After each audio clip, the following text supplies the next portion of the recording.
다 함께 사도신경으로 우리의 신앙을 고백하겠습니다. 나는 전능하신 아버지 하나님, 천지의 창조주를 믿습니다. 나는 그의 유일하신 아들 우리 주 예수 그리스도를 믿습니다. 그는 성령으로 잉태되어 동정녀 마리아에게서 나시고 본디오 빌라도에게 고난을 받아 십자가에 못 박혀 죽으시고 장사된 지 사흘 만에 죽은 자 가운데서 다시 살아나셨으며 하늘에 오르시어 전능하신 아버지 하나님 우편에 앉아 계시다가 거기로부터 살아있는 자와 죽은 자를 심판하러 오십니다. 나는 성령을 믿으며 거룩한 공교회와 성도의 교제와 죄를 용서받는 것과 몸의 부활과 영생을 믿습니다. 아멘. 다 함께 찬송가 492장 함께 찬양하겠습니다. 492장 함께 찬양하겠습니다. 잠시 세상에 내가 살면서 항상 찬송 부르다가 날이 저물어 오라시면 영광 중에 나가리. 열린 천국문 내가 들어가 세상 짐을 내려놓고 빛난 면류관 받아 쓰고서 주와 함께 길이 살리. 눈물 골짜기 더듬으면서 나의 갈 길 다 간 후에 주의 품 안에 내가 안기어 영원토록 살리로다. 열린 천국문 내가 들어가 세상 짐을 내려놓고 빛난 면류관 받아 쓰고서 주와 함께 길이 살리. 나의 가는 길 멀고 험하며 산은 높고 골은 깊어 고난 나의 몸 쉴 곳 없어도 복된 날이 밝아오리. 열린 천국문 내가 들어가 세상 짐을 내려놓고 빛난 면류관 받아 쓰고서 주와 함께 길이 살리. 한숨 가시고 죽음 없는 날 사모하며 기다리니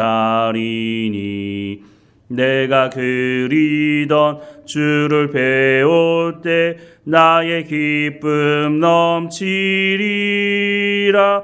열린 천국문 내가 들어가 세상 짐을 내려놓고 빛난 면류관 받아 쓰고서 주와 함께 길이 살리. 아멘. 오늘 하나님께서 우리에게 주시는 말씀은 요한복음 18장 28절에서 40절까지 말씀입니다. 요한복음 18장 28절부터 40절까지 말씀 우리 함께 읽겠습니다. 그들이 예수를 가야바에게서 관정으로 끌고 가니 새벽이라. 그들은 더럽힘을 받지 아니하고 유월절 잔치를 먹고자 하여 관정에 들어가지 아니하더라. 그러므로 빌라도가 밖으로 나가서 그들에게 말하되 너희가 무슨 일로 이 사람을 고발하느냐. 대답하여 이르되 이 사람이 행악자가 아니었더라면 우리가 당신에게 넘기지 아니하였겠나이다. 빌라도가 이르되 너희가 그를 데려다가 너희 법대로 재판하라. 유대인들이 이르되 우리에게는 사람을 죽이는 권한이 없나이다 하니 이는 예수께서 자기가 어떠한 죽음으로 죽을 것을 가리켜 하신 말씀을 응하게 하려 함이로라. 이에 빌라도가 다시 관정에 들어가 예수를 불러 이르되 내가 유대인의 왕이냐. 예수께서 대답하시되 이는 내가 스스로 하는 말이냐 다른 사람들이 나에게 대하여 내게 한 말이냐. 빌라도가 대답하되 내가 유대인이냐. 내 나라 사람과 대제사장들이 너를 내게 넘겼으니 내가 무엇을 하였느냐. 예수께서 대답하시되 내 나라는 이 세상에 속한 것이 아니니라. 만일 내 나라가 이 세상에 속한 것이었더라면 내 종들이 싸워 나로 유대인들에게 넘겨지지 않게 하였으리라. 이제 내 나라는 여기에 속한 것이 아니니라. 빌라도가 이르되 그러면 내가 왕이 아니냐? 예수께서 대답하시되 내 말과 같이 내가 왕이니라. 내가 이를 위하여 태어났으며 이를 위하여 세상에 왔나니 곧 진리에 대하여 증언하려 함이로라. 무릇 진리에 속한 자는 내 음성을 듣느니라 하신대 빌라도가 이르되 진리가 무엇이냐 하더라. 이 말을 하시고 다시 유대인들에게 나아가서 이르되 나는 그에게서 아무 죄도 찾지 못하였노라. 유월절이면 내가 너희에게 한 사람을 놓아주는 전례가 있으니 그러면 너희는 내가 유대인의 왕을 너희에게 놓아주기를 원하느냐 하니 그들이 또 소리 질러 이르되 이 사람이 아니라 바라바라 하니 바라바는 강도였더라. 아멘.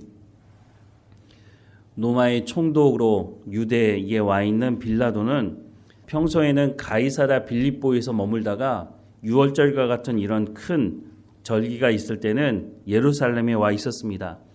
많은 사람들이 예루살렘에 몰리다 보니까 혹시 사건 사고가 있지 않을까 근심이 됐기 때문에 아마 그래서 이런 큰 절기가 있을 때는 예루살렘에 와 있었던 것으로 보입니다.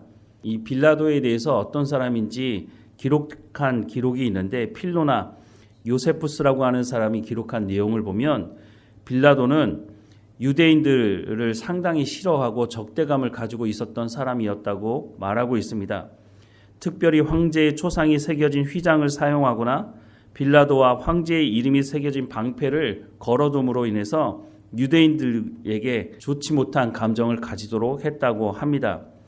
또 빌라도는 성전의 보물들을 압수해서 막대한 재산을 긁어 모았다고도 기록되어 있습니다. 이런 기록에 보면 빌라도는 고집센 강탈자이며 잔인한 포악자다라고 또 설명을 하고 있기도 합니다. 누가복음 13장 1절 말씀에 보면 그때 마침 두어 사람이 와서 빌라도가 어떤 갈릴리 사람들의 피를 그들의 제물에 섞은 일로 예수께 아뢰니라는 말씀을 기록하고 있습니다. 빌라도가 유대인들을 자극하는 일을 한 것 중에 하나라고 소개를 하고 있는데요. 이런 빌라도, 잔인하고 극악무도해 있던 이 사람이 결국은 끝이 좋지 않았다고 되어 있는데요. 이런 과격한 성격 때문에 총독지위를 박탈당하고 로마로 다시 소환되게 되는데 거기에 결정적인 사건 하나가 있었는데요. 사마리아의 거짓 선지자 한 사람이 자기가 그리심산에서 성전 기물을 다시 찾겠다는 소문을 퍼뜨렸습니다. 그래서 많은 유대인들이 정말 그게 사실인가 확인하려고 사람들이 몰려들게 됐죠. 그런데 이 몰려드는 사람들을 보면서 빌라도는 야 이거 혹시 반란이 일어나는 거 아니야? 라는 생각을 하고 성급하게 거기 모여드는 사람들 중에 몇 명을 잡아 죽이게 됐다고 합니다. 이 일이 화근이 되어서 사마리아 사람들이 격렬하게 폭동이 일어나게 됐고 이 일이 로마에 보고되고 로마에서는 이 일 때문에 AD 36년에 빌라도를 로마로 다시 소환하게 되었다고 합니다. 어쨌든 이렇게 유대인들에 대해서 좋지 못한 감정을 가지고 있는 빌라도가 오늘 본문에 보면 상당히 유대인들과 친밀한 관계인 것처럼 보여지는 것을 확인할 수가 있습니다. 유대인들은 사람을 죽일 권한이 없다고 말하고 있습니다. 그래서 예수님을 빌라도에게 이끌어온 것은 예수님을 죽이고자 함이었다고 하는 것을 알 수가 있는 거죠. 그런데 예수님을 죽이려고 하면 죄목이 있어야 되는 것 아니겠습니까? 그래서 그 죄목을 찾기 위해서 예수님을 신문했지만 딱히 예수님을 죽일 만한 그런 죄목을 발견하지 못했던 것이죠. 그런데 유대인들이 어떻게 예수님을 죽이려고 했느냐? 예수님을 로마에 대적하는 정치범으로 몰아서 십자가에 못 박아 죽이려고 했다고 하는 것입니다. 그 죄목이 무엇이느냐? 예수님이 왕이라고 했다고 하는 것입니다. 오늘 본문의 말씀을 다시 한번 보면 29절 이하의 말씀에 그러므로 빌라도가 밖에 나가서 그들에게 말하되 너희가 무슨 일로 이 사람을 고발하느냐? 대답하여 이르되 이 사람이 행악자가 아니었더라면 우리가 당신에게 넘기지 아니하였겠나이다. 빌라도가 이르되 너희가 그를 데려다가 너희 법대로 재판하라. 유대인들이 이르되 우리에게는 사람을 죽이는 권한이 없나이다 라고 말하고 있습니다. 로마 법에는 로마에서 결정을 하는 대로 사람을 사형할 수 있는 것이지 유대인들은 사람을 죽일 권한이 없다고 하는 것이 맞는 것이죠. 32절에 이는 예수께서 자기가 어떠한 죽음으로 죽을 것을 가리켜 하신 말씀을 응하게 하려 함이로라. 이에 빌라도가 다시 관정에 들어가 예수를 불러 이르되 내가 유대인의 왕이냐라고 묻습니다. 왜냐하면 그 죄목을 유대인들이 말했기 때문에 그걸 확인해야 되지 않겠습니까? 그러자 예수님께서 대답하시는데 이는 내가 스스로 하는 말이냐 다른 사람들이 나에게 대하여 내게 한 말이냐? 빌라도가 대답하되 내가 유대인이냐? 내 나라 사람과 대제사장들이 너를 내게 넘겼으니 내가 무엇을 하였느냐? 예수께서 대답하시되 내 나라는 이 세상에 속한 것이 아니니라. 만일 내 나라가 이 세상에 속한 것이었더라면 내 종들이 싸워 나로 유대인들에게 넘겨지지 않게 하였으리라. 이제 내 나라는 여기에 속한 것이 아니라. 맞지 않습니까? 예수님의 나라가 있고 예수님이 왕이시라면 예수님이 이렇게 잡혀오게 된 것이 말이 되지 않는다는 것이죠. 이 말을 듣고 있는 빌라도가 이렇게 또 묻습니다. 37절에 빌라도가 이르되 그러면 내가 왕이 아니냐? 예수께서 대답하시되 내 말과 같이 내가 왕이니라. 내가 이를 위하여 태어났으며 이를 위하여 세상에 왔나니 곧 진리에 대하여 증언하러 함이로라. 무릇 진리에 속한 자는 내 음성을 듣느니라 라고 말씀을 하고 있습니다. 갈수록 빌라도는 무슨 말인지 이해를 못하는 것 같습니다. 심지어는 예수님 뭐라고 말씀하십니까? 내가 유대인의 왕이다 라고 직접 말씀하기도 하십니다. 이는 내가 스스로 하는 말이냐 아니면 다른 사람들이 내게 하는 말이냐 라고 예수님께서 질문하시기도 하시죠. 빌라도 입장에서 보면 아무리 봐도 예수님이 왕이 아닌 것 같아 보이는 거죠. 그리고 무엇보다 예수님을 미워하는 그 유대 지도자들이 예수님을 고발하고 있다는, 거짓말로 고발하고 있다는 것을 빌라도가 왜 몰랐겠습니까? 그런데 왜 빌라도가 이렇게 유대인과 좋은 감정을 가지지 못했던 이 빌라도가 예수님을 십자가에 못 박아 죽이는데 내어주었을까요? 이런 일로 말미암아 결국은 밀란이 일어나고 소란스러워질까 봐, 그래서 예수님을 정치범으로 모는 유대인들에게 십자가에 못 박아 죽이라고 내어줌으로 말미암아 모든 것을 잠잠케 할 수 있다는 생각을 하고 예수님을 이들에게 내어주게 되었다고 하는 것을 성경은 말씀해 주고 있습니다. 빌라도가 정치적인 안목이 없었던 것도 아닙니다. 빌라도는 잔인한 사람이었다고 설계하고 있기도 합니다. 그런데 이런 빌라도가 정치적인 안정, 자기의 그 권력을 유지하기 위해서 자신의 기득권, 자신의 권력을 유지하기 위해서 이 모든 일에 타협하는 데 나섰다고 하는 것이죠. 이에 앞서서 유대인들이 뭐라고 또 얘기를 했느냐면 마태복음 27장 25절 말씀에 보면 백성이 다 대답하여 이르되 그 피를 우리와 우리 자손에게 돌릴지어다 라고 말하고 있습니다. 또 다른 본문에는 우리에게 왕은 로마 황제 외에는 없다고 말을 하기도 합니다. 이렇게 보면 빌라도나 유대 지도자들 또 그곳에 모여있던 유대인들 모두가 다 한 통속이었는데 자신들의 기득권과 자신의 이익을 위해서는 수단과 방법을 가리지 않는 모습을 보여주고 있다고 하는 것입니다. 오늘 이 시대는 어떻습니까? 오늘 이 시대도 마찬가지입니다.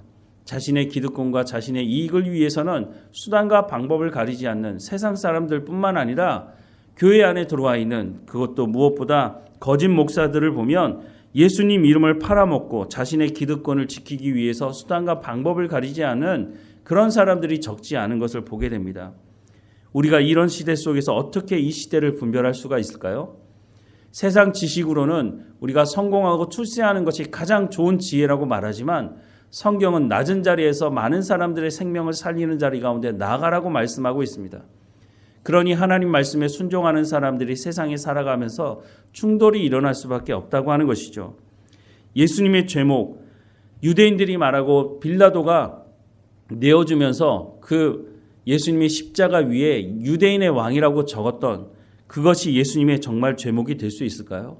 그렇지 않지만 그들의 기득권을 지키기 위해서는 예수님을 그렇게 몰아가는 것처럼 오늘 이 시대도 그리스도인들, 하나님의 말씀에 순종하려고 하는 사람들에게 세상 사람들은 이와 같이 자신들의 이익을 지키기 위해서 그리스도인들을 박해하는 하는 것이라고 우리는 알 수 있습니다. 유대인들 빌라도는 자신들이 역사의 중심이고 자신들이 결정하는 것이 역사를 이끌어간다고 생각하지만 성경은 그렇게 말씀하고 있지 않죠.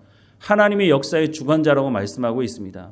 오늘 본문에도 말씀하고 있지만 이 모든 상황이 하나님의 말씀을 응하게 하시기 위해서 예수님이 힘이 없고 예수님이 능력이 없어서 이 일을 당하는 것이 아니라 우리를 구원하시기 위해서 하나님의 언약의 말씀을 이루시기 위해서 예수님께서 이 모든 일을 받아들이고 하나님의 말씀을 이루는 길 가운데 나가고 있다고 말씀해주고 있다고 하는 것입니다.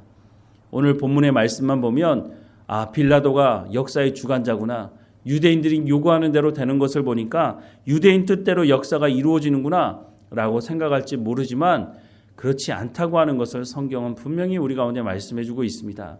그렇다면 오늘 우리가 이 시대 속에서 이 혼란스러운 시대를 살아가면서 우리가 무엇을 붙들며 살아가야 하는지를 다시 한번 보게 되는 것이죠. 하나님의 말씀을 붙들고 우리가 이 시대를 분별하지 못하면 우리도 똑같이 예수님을 죽이라고 선동하는 그 자리 가운데 서서 무엇이 어떻게 흘러가는지도 모르고 우리도 똑같이 예수님을 십자가에 못 박아 죽이는 것이 우리가 사는 길이라고 말했던 사람들처럼 우리도 똑같은 짓을 할 가능성이 있다고 하는 것입니다. 그래서 하나님 말씀 가운데로 나가야 하는 것입니다. 하나님께서 무엇을 말씀하시는지, 하나님께서 어떤 길로 인도하시는지 우리가 이 시대를 분별할 수 있는 이 모든 것은 하나님의 말씀으로부터 나온다고 하는 것을 우리가 다시 한번 깨닫고 하나님의 말씀 가운데로 나가야 한다고 말씀해주고 있는 것입니다. 빌라도는 손을 씻으면서 이것은 나와 무관하다고 말했지만 그게 무관한 일이 될 수 있습니까? 빌라도는 그 당시에 그 모든 것들을 책임지는 자리에 있었습니다. 자신은 관계없다고 말한다고 해서 관계가 없어지는 것이 아니었죠. 결국은 빌라도가 이 일을 허락하지 않으면 유대인들은 예수님을 십자가에 못 박아 죽일 수 없었다고 하는 것입니다. 하나님의 말씀 가운데 우리가 깨어 있어야 이 자리에 쓰지 않을 수 있다고 하는 것을 다시 한번 기억해야 할 것입니다. 기도하겠습니다.